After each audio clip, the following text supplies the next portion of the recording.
Bonjour mon cœur digital, nouvelle vidéo, nouvel appartement que je vais vous présenter aujourd'hui. Je fais la visite avec vous. On vient d'arriver, j'ai juste eu le temps d'allumer la lumière. Et oui, je sais, tous les mois, quasiment tous les 2 mois, on remet un nouvel appartement sur le marché. Aujourd'hui, comme pour l'appartement précédent, je fais la visite en direct avec vous. Comme ça, vous allez m'entendre faire mes petites remarques, mes petites descriptions. Et comme ça, voilà, on le découvre ensemble. On commence ici avec donc ce petit hall d'entrée dans lequel il y a cette lampe que vous voyez au-dessus de ma tête. Ici, une petite zone où déposer son petit sac, déposer ses petites clés, ses vêtements. En hiver, évidemment, ici en Roumanie, vous savez qu'il fait froid, donc il faut déposer les choses ici. En plus, c'est un appartement ici qui nous offre 2 chambres. Habituellement, je travaille avec des appartements qui font un salon, une chambre. Ici, nous avons 2 chambres. Par conséquent, ça veut dire qu'on va avoir des groupes d'amis ou des familles qui vont venir ici. Et donc, automatiquement, ça va se bousculer dans l'entrée. Donc on a absolument besoin d'avoir cette petite zone dans laquelle les gens vont pouvoir s'asseoir et mettre leurs chaussures. On a également des petits rangements dessous qui sont toujours très agréables, toujours pour les chaussures, hein, surtout voilà, si on n'a pas envie que les chaussures traînent là dans l'entrée, ça pue un peu et bien tout simplement on les range à l'intérieur. Allez, on continue la visite, on va visiter ensemble. Donc on arrive ici directement donc, sur ce couloir qui nous emmène donc, dans le salon. On va commencer par la chambre et ensuite on ira dans les salles de bain. Et en parlant de ça, c'est le moment d'aller chercher en description tes petits goodies. Tu as les 10 erreurs fatales de l'expatrié et 5 clés pour se lancer sur Airbnb sans argent. Tout ce que tu vas faire, c'est cliquer en description, t'inscrire à la newsletter. Ensuite, tu vas voir dans les articles, il y a un article qui commencer ici. Et c'est l'article qui est featured. Tu as au début de l'article les 2 liens pour télécharger gratuitement ces 2 petits guides. Les 10 erreurs fatales de l'expatrié et 5 clés pour se lancer sur Airbnb. Aussitôt tu appliqueras ces petits conseils, aussitôt tu pourras gagner de l'oseille et quitter le shithole France. On se retrouve tout de suite. Alors, commençons par ici. Première chambre donc les amis, vous avez vu. Alors ce que j'apprécie dans cet appartement, c'est que le propriétaire ne s'est pas contenté, comme bien souvent, de faire des murs blancs ou des murs gris. Vous rappelez-vous, dans un des appartements que j'avais pris, le propriétaire avait donné un style gris, blanc, noir et ça passait pas, ça faisait un peu cimetière, ça faisait un peu parking. Mais là, vous voyez, le propriétaire a investi dans du style, j'ai envie de dire. Vous voyez, ici, on a des espèces de, je sais pas comment appeler ça, mais des espèces de lignes comme ça qui stylisent ce mur. On a ensuite ici ce qu'on appelle en anglais un accent wall. Je sais pas comment on dit ça en français, je vais dire mur d'accent, ça n'aurait aucun sens. Mais l'idée, c'est voilà, de, comment dirais-je, de donner de la personnalité à cette pièce avec ce mur qui a donc été peint en bleu. Le propriétaire ne s'est pas arrêté là, il aurait pu tout simplement nous mettre 4 murs blancs et un lit bas de gamme, mais non. On a un joli lit avec une belle tête de lit bleu comme ça. C'est pas ultra luxueux, mais c'est quand même, je trouve que c'est bien, ça fait un peu scandinave, j'aime beaucoup. Ici, nous avons donc une petite commode avec une télé. Hein. Encore une fois, ça fait vraiment plaisir parce que tout ce qui est là, c'est des choses que moi, je n'aurais pas à acheter. Alors, je ne vous cache pas que si j'avais pris l'appartement qui n'avait pas la télé ou le meuble, j'aurais pris des plantes, j'aurais pris de la déco, mais je ne serais sans doute pas allé jusqu'à lui acheter une commode et la visser dans le mur. Hein. J'essaie de faire le moins de trous possible d'ailleurs dans les appartements. Et donc, c'est toujours très agréable, effectivement, quand les propriétaires investissent un peu plus dans les appartements, même si forcément, quand ils investissent plus, eh bien, on va dire qu'ils vont être un peu plus flippés théoriquement sur leur caution. Mais là, je profite d'ailleurs pour vous dire ça, comme pour l'appartement que j'ai pris juste avant. Cet appartement, je n'ai pas eu à le négocier car maintenant j'ai des gens qui sont dans le milieu et qui m'appellent et qui me disent j'ai un appartement disponible. La personne, j'ai déjà parlé de ta combine Airbnb, elle est d'accord. Et j'ai même pas besoin de négocier avec la personne. Vous avez vu, là je suis allé prendre les clés à l'accueil au lobby du complexe en fait. Et je fais la visite, je n'ai même pas vu l'agent immobilier, il me fait directement confiance parce que la puissance du réseau. Ici le proprio également. Alors ici dans cette petite lampe, c'est toujours agréable puisque, alors est-ce qu'on peut l'allumer ce truc là? Elle n'est pas branchée, genre la flemme de la brancher, vous avez vu là, je ne sais pas si vous pouvez voir. Il y a un trou avec une prise USB. Donc pour les gens qui veulent recharger leur téléphone, c'est toujours sympa.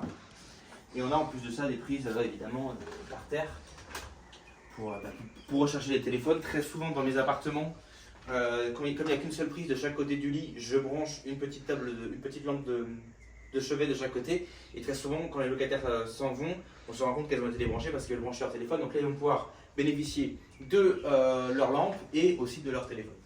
Ici, on a une petite fenêtre. On va essayer de regarder la vue que ça nous donne. Alors, on n'a pas une vue super ouf ici. Alors, la vue d'en face est tout à fait jolie puisque c'est un immeuble qui est moderne. Il y a effectivement un peu de verdure, etc. Donc c'est sympa. Après, dès qu'on se penche, c'est vrai que là, c'est plutôt des locaux techniques, des choses comme ça. Je sais pas si tu peux bien filmer en bas pour qu'on voit en contrebas. Voilà, c'est pas super ouf. Mais ce qui est bien, c'est que vous avez vu, la chambre est sur le côté et ne donne pas sur la rue. Ça aurait été particulièrement stupide de la mettre sur la rue parce que très souvent nous avons des locataires qui nous demandent si l'appartement est au calme. parce qu'ils veulent étudier ou parce que tout simplement ils n'ont pas envie d'entendre le bruit des voitures. Mais là, je me rends compte qu'avec la fenêtre ouverte, on entend quand même le bruit des voitures, ce qui me fait d'ailleurs penser à regarder s'il y a la climatisation, et il n'y en a pas. Donc ça peut être légèrement problématique, puisque du coup, en été, les gens vont être obligés d'ouvrir la fenêtre et donc d'entendre le bruit des voitures. Ça, c'est une chose qu'il faut garder en tête. On va visiter la première salle de bain, vous allez entendre un petit écho, mais bon, c'est comme ça. Vous avez vu, les interrupteurs sont un peu technologiques, c'est des interrupteurs tactiles. Je ne vous cache pas que je ne suis pas ultra fan, mais bon, le propriétaire trouvait ça sympa. Alors, première salle de bain. Vous avez vu, encore une fois, je vais essayer de parler ici, comme ça en même temps qu'on filme, parce qu'à l'intérieur, il y a un écho monstrueux. Mais le propriétaire a vraiment investi pour styliser cet appartement et je le remercie. On a ici ce petit mur. Ce mur bleu avec des espèces de rainures comme ça, dorées, etc. C'est vraiment, ça fait joli. Un mur blanc ici à l'intérieur. Et ici, évidemment, des petits meubles en bois, enfin des petites surfaces boisées comme ça, si je peux dire ça comme ça. Donc le côté gris clair, bois, le style du mur et le blanc qui est ici. Moi, je trouve que ça donne une salle de bain qui est très réussie et voilà, qui a de la personnalité. Vous allez voir que on va maintenant enchaîner avec la prochaine salle de bain. Tant qu'à faire, on va faire d'une pierre deux coups. Et là, regardez, autant là-bas on était dans un style bleu, ici on est dans un style vert. Donc pareil, il a investi dans de la décoration. Et c'est pas que de la peinture, hein. Je ne sais pas si vous pouvez voir, mais ce sont des... on voit les petites rainures là, c'est vraiment, il a voulu donner une personnalité différente à chacune de ces salles de bain. Et ça c'est important parce que sur Airbnb, quand vous allez mettre vos photos sur Airbnb, si tout se ressemble, en fait comment dirais-je, le client peut se lasser. C'est-à-dire que s'il y a deux appartements qui sont exactement identiques et qu'il y en a un pour lequel chaque pièce a un peu sa personnalité, où il y a des touches de couleurs différentes, eh bien le client se dit ah tiens c'est intéressant, il a envie de voir la pièce suivante en fait. Alors si tout se ressemble, ça peut créer un sentiment de lassitude. Donc n'oubliez pas, si vous mettez un appartement sur Airbnb, si vous voulez styliser un appartement, essayez de donner une petite touche personnelle à chaque pièce. Pas que ce soit le cirque non plus, pas que ce soit toutes les couleurs, hein. Mais c'est bien quand, vous voyez, encore une fois, par exemple, si cette salle de bain a vu le même mur que l'autre et que je mets les photos des deux salles de bain, eh bien, ou par exemple deux chambres qui ont les mêmes murs, les mêmes thèmes, eh bien le locataire peut être un peu perdu, enfin le client sur Airbnb peut être un petit peu perdu et se demander est-ce que c'est la même pièce, est-ce qu'il y a deux pièces, est-ce qu'il y a deux chambres, il regarde, ça porte à confusion. Donc c'est bien quand chaque pièce a un petit peu sa personnalité. On enchaîne directement donc avec la prochaine pièce, la deuxième chambre à coucher. Hop. Vous avez vu pareil, donc on avait chambre bleue, salle de bain bleue, et là on a salle de bain verte et chambre verte. N'hésite pas à filmer le mur. Il a donné un style différent de cette chambre-là, vous avez vu, il a fait des pareils. Je ne sais pas comment ça s'appelle ces trucs-là, mais il a mis ces lignes là sur le mur comme ça qui donnent également du cachet à cette chambre, qui lui donne donc sa propre personnalité. Également ici on a une tête de lit grise avec ce petit motif là en croisé avec des petits boutons dont j'ignore le nom, je ne suis pas architecte d'intérieur les gars, je ne connais pas tous les noms des trucs. On va voir un petit peu au niveau de la vue. À mon avis, ce sera la même vue que l'autre chambre puisque c'est la même direction. Tac, bon voilà, exactement pareil. On a effectivement en bas pas grand chose d'intéressant, un mur blanc. Et puis de l'autre côté, d'autres immeubles. C'est quand même assez dégagé. C'est vrai que si ce mur-là montait encore plus haut, on aurait peut-être l'impression d'être un petit peu bloqué. Mais là, le mur s'arrête à peu près à mi-niveau et on peut voir un peu plus loin. Donc moi, je trouve que c'est quand même correct. Voilà, ça donne de la luminosité à la chambre, c'est sympa. J'aime beaucoup le style des lampes qu'il a mis aussi. Encore une fois, je ne prends rien pour acquis parce qu'elle est proprio qui vous donne des trucs. C'est très basique, des fois trop basique. Et plus l'appartement est basique, plus ça va être à vous d'investir après en décoration, en plantes, en ceci, en cela, pour donner un peu de cachet à l'appartement. Et des fois, les appartements sont tellement basiques qu'on va être obligé de percer des trous, de rajouter une table, de rajouter une étagère pour donner un peu de cachet. Donc quand le propriétaire fait l'effort de mettre un peu de couleur, de mettre un peu de personnalité, c'est toujours ça le prix. Et on enchaîne bien évidemment avec la pièce finale. Vous avez vu, il fait vraiment tout le travail à ma place ce gars-là. Ça c'est un room spray, comment on appelle ça en français, un truc pour faire sentir bon. Et ça, t'en as besoin dans Airbnb, je veux dire aucun doute là-dessus. On arrive dans le séjour donc. Alors, où est l'interrupteur? Je vous cache pas que je sais pas où il est. Est-ce qu'il est là? Peut-être qu'il est là. Hop. Et voilà, je l'ai trouvé, on m'a tout allumé, comme ça on est sûr de rien rater. Voilà. On est donc dans ce séjour. Pareil, j'aime beaucoup le style de cette lampe. Les lampes un peu qui partent comme ça dans tous les sens, je trouve que c'est très joli, je trouve que c'est très stylé. Peut-être que ça sera passé de mode dans 5 ans ou dans 10 ans. C'est un peu la mode en ce moment des lampes comme ça qui partent de partout. Et pareil, je trouve ça très stylé, ça donne un côté moderne dans l'appartement et ça va tout de suite ressortir quand on va mettre les photos sur Airbnb. On a quoi? On a un living room, on va dire assez classique. Voilà, c'est classique, c'est pas non plus extraordinaire. On va rajouter des plantes, on va rajouter des petits éléments de décor pour donner un peu plus de cachet à ce living room. Mais il y a quand même une base avec laquelle on va pouvoir travailler. Il a acheté un tapis pour nous, c'est très bien. Bien souvent, les propriétaires n'ont pas de tapis. On a un canapé qui, semble-t-il, n'est pas Si je ne me trompe pas, il m'a pas l'air d'être... Est-ce qu'on peut le transformer en lit, ce canapé? Et bien on peut, je pensais pas, au style j'avais pas l'impression, mais on peut. Sur Airbnb, vous avez évidemment besoin d'avoir un canapé convertible, puisque ça veut dire plus de guests potentiellement. Si j'ai pas le canapé convertible, l'appartement serait maximum 4 guests. Là, juste avec ce canapé convertible, on passe à maximum 6 guests, et donc ça fait plus de pépettes qui rentrent dans les poches. Voilà, bon bah écoute, on a ici quoi d'autre? Toujours ce style un petit peu scandinave, avec des meubles bois, blancs. Ici, il a décoré avec des petites tasses, ça c'est super sympa. Je remarque d'ailleurs que les vitres de son meuble sont absolument nickel. On voit le reflet des lampes dedans et je ne vois pas une trace de doigt, je ne vois pas une trace d'éponge ou quoi, donc c'est vraiment nickel, ça c'est vraiment impeccable. Et ça c'est pareil, les guests peuvent l'utiliser, mais en même temps sur les photos ça fait joli. Très important, si vous mettez un nouvel appartement sur Airbnb, ne faites pas l'erreur d'avoir des étagères vides. Ne faites pas l'erreur de vous dire c'est pas grave, l'esthétique est extrêmement importante quand vous voulez mettre un bien voilà sur Airbnb. Donc voilà, le tout est rempli avec des verres, des petites choses comme ça. Là je suppose qu'on attend du rangement. Je sais pas comment ouvrir ça, ça se trouve c'est factice. Peut-être que c'est factice en fait ça machin là. Ah non, ça s'ouvre comme ça. Ah voilà, c'est avec push en fait. Comme ça en fait. C'est push, j'ai trouvé comment faire. Voilà, on a la télé. Je remarque aussi ici que nous avons un routeur allumé. Donc ça veut dire que je n'aurai pas de galère, je n'aurai pas besoin d'aller faire des contrats, j'aurai pas besoin de vous rappelez, j'avais eu un appartement où, je ne sais pas si je vous en ai parlé, mais contre toute attente, dans ce bloc également, on m'avait dit qu'on ne pouvait pas mettre internet pour des raisons de logistique avec Orange. En fait, on ne pouvait pas mettre internet, on a dû galérer, prendre des puces 4G et tout. Entre temps, ça s'est résolu. Au bout de 6 mois, j'ai pu avoir un vrai internet avec fibre optique, etc.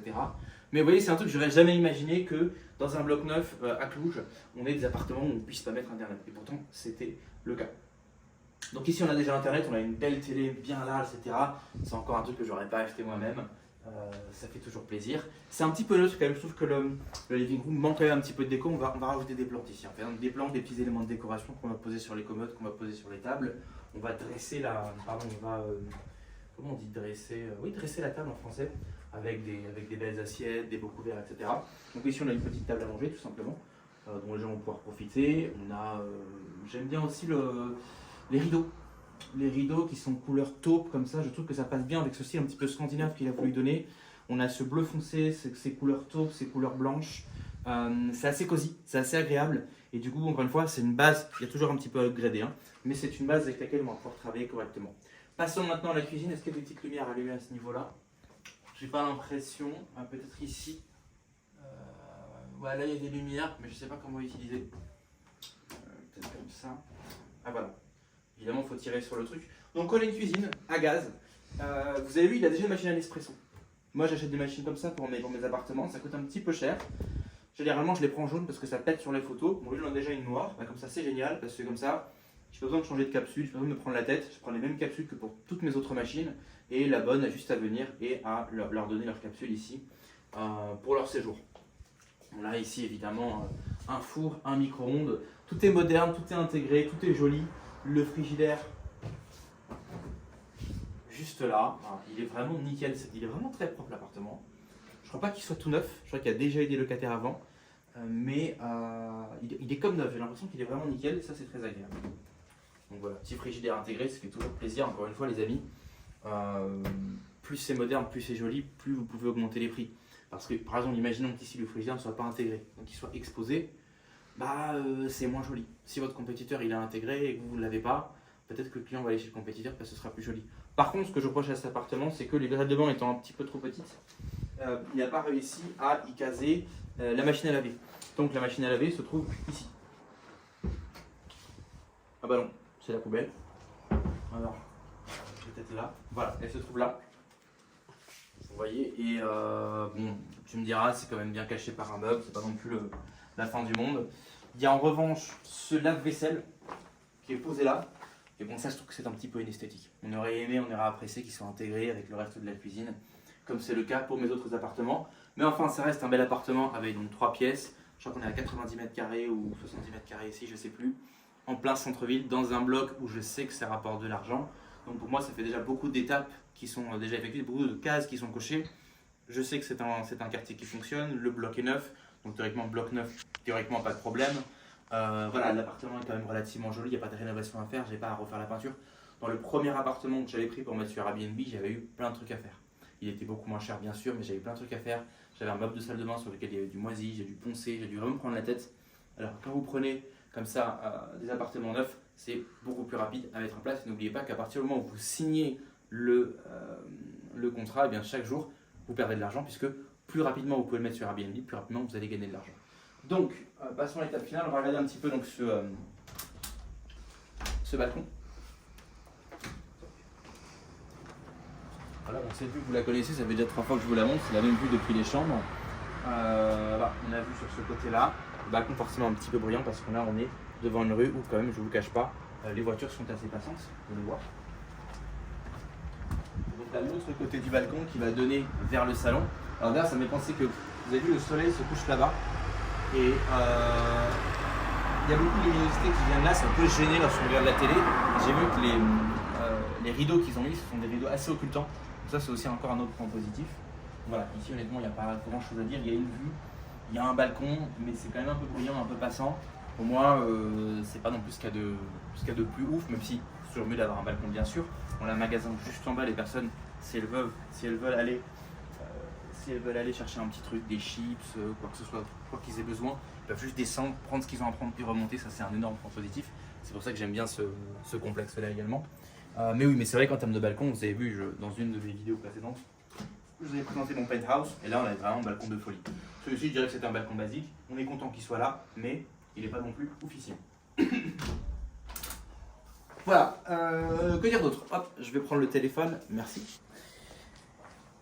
Que dire d'autre? On arrive à la fin de cette visite, les amis. Donc voilà, ça c'est mon nouvel appartement. Enfin, je ne l'ai pas encore pris, en fait, là je suis à la visite initiale que je fais donc avec vous. Dites-moi ce que vous en pensez en commentaire. Est-ce que vous pensez que c'est un bel appart? Est-ce qu'il vous plaît? Vous aussi, est-ce que si vous veniez en Roumanie, vous seriez content de louer un appartement comme ça sur Airbnb? Et puis sinon, bah voilà, à partir de maintenant, vous connaissez les étapes. Si vous avez déjà regardé les vidéos précédentes de mes appartements, les étapes, ça va être effectivement équipement, donc tout ce qui est décoration. Et puis après, normalement, on a literie. Mais j'ai quand même pas mal de draps de côté, là, donc ce ne sera pas forcément nécessaire de racheter des draps. Bien qu'il faudra que je prenne les mesures des lits quand même. On a déjà la télé, on a déjà internet, on a déjà pas mal de verres, on a déjà une machine à café. On a déjà un espèce de machin pour faire les sandwichs là. Ah, il nous manque quand même une théière, il manque toujours 2-3 petites choses. Mais voilà, on va pouvoir accélérer à partir du moment où on va le prendre pour ensuite le mettre le plus rapidement possible sur Airbnb et commencer de nouveau à gagner de l'argent. Et pour moi, ça va me permettre d'expérimenter aussi avec les appartements un peu plus grands, puisque jusqu'à maintenant, j'avais que les appartements, un salon, une chambre. Maintenant, avec les appartements un peu plus grands, on va voir si le rapport retour sur investissement est aussi intéressant, en sachant que pour moi, vous comprenez que plus l'appartement est gros, si le retour sur investissement est le même, loyer, revenu, c'est toujours plus intéressant de prendre des appartements plus gros, puisque c'est mieux d'avoir un appartement de 1000 € qui vous rapporte 2000 € par mois que de 2 appartements à 500 € qui vous rapportent chacun 1000 € par mois. Dans tous les cas, vous gagnez la même chose, mais moins vous avez d'appartements, plus vous optimisez en termes de logistique. Vous comprenez bien que voilà, c'est mieux d'envoyer une femme de ménage nettoyer un appartement plus grand que 2 petits appartements. C'est plus rapide pour elle, plus facile pour elle. En termes de stockage, de machines à laver, etc., c'est toujours plus optimisé. Voilà les amis, on arrive au terme de cette vidéo, donc pas grand chose d'autre à vous dire. N'hésitez pas à me donner votre ressenti en commentaire, vos questions, si vous voulez aussi vous lancer sur Airbnb, si vous avez peut-être déjà des biens sur Airbnb, si vous voulez comme moi faire de l'arbitrage, c'est-à-dire mettre des biens sur Airbnb sans en être propriétaire, eh bien posez-moi vos questions en commentaire, mettez des likes. Si vous trouvez que ce que je fais est dégueulasse parce que je prends des appartements et que je les mets sur le marché de la courte durée et que du coup, il y a des gens qui peuvent plus se loger, n'hésitez pas à rager aussi en commentaire, ça me fait toujours rire. Et puis sinon, abonnez-vous à mes newsletters, etc., etc. On se retrouve la prochaine fois pour un nouvel épisode. C'est Empire Digital. Ciao.